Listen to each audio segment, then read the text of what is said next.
though some are changing their curriculum, and 15 of the schools didn't seem to allow investigators in. The letter asks for state guidance, so I'm curious sort of what timeline folks should expect on a resolution and sort of what the state's next steps are.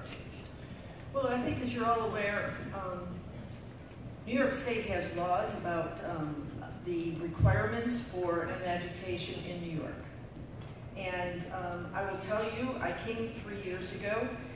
About a year and a half ago, I would say, I was asked whether or not we're doing what we should be doing, which is making sure that all students, no matter what their parents' choice of school is, whether it's an independent school, whether it's a religious school, that in fact they are all meeting the requirements of New York State law, which is to provide programming in those schools that meets requirements for the content areas that we all think are necessary.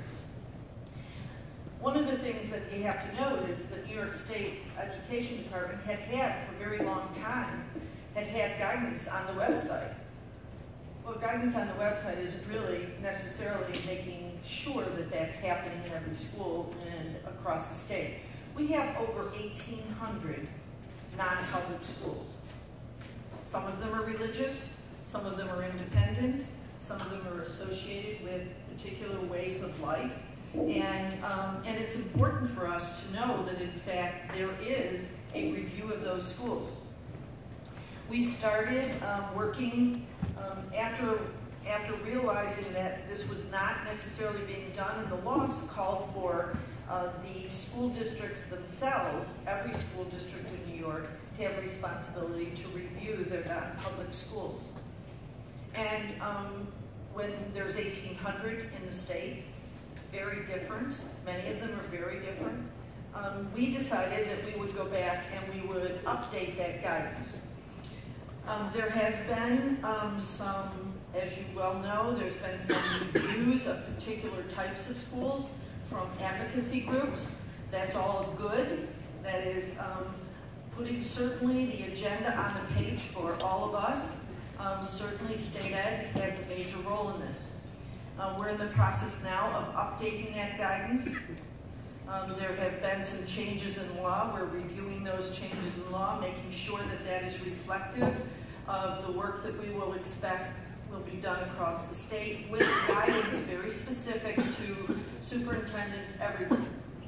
So in those 1,800 schools are in primarily out of our 700 school districts, you probably have about 300 to 400 school districts that will actually have to review non-public schools in their area.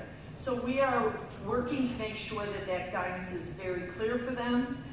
We will be doing training across the state for both our public school and those the responsibilities that public school superintendents and staffs have, as well as for the non-public schools. So we need to be respectful of people making decisions where their children go to school, but we also need to make sure that the school is providing the kind of education that we know is required for people to be successful and to move to the next stage of their life, whatever they're interested in doing.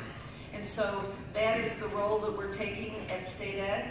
It's the appropriate approach for us to take, we believe, to move forward, to update the guidance, to train and help people across the state to understand how to implement that in a respectful and appropriate way, but to make sure that it is implemented and that we can have that available for children across the state.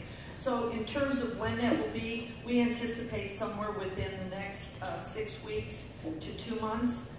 We will be starting to schedule the trainings that will be held across the state, certainly here in New York City.